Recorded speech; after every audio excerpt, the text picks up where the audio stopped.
In this tutorial, we're going to show you how to reset the wireless back to defaults for your HP DeskJet 4300 printer series. We will use the control panel. You may need to reset the wireless back to defaults if there's a change in your router password, or if you have moved to a new location, or if you have changed to a new internet service provider or even a router. So here's how to reset back to defaults. Currently, the printer is connected to a network. As you can see, the wireless LED is solid. To reset the wireless to defaults, you need to press on the cancel and wireless button until the power button blinks. Let's do that.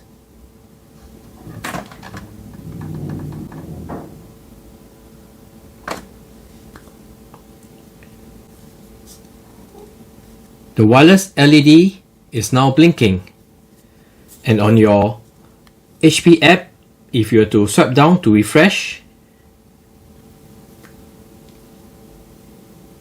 you'll see that it is not connected. The wireless has been reset back to defaults. So this is how you reset your wireless back to defaults for your HP DeskJet 4300 printer series.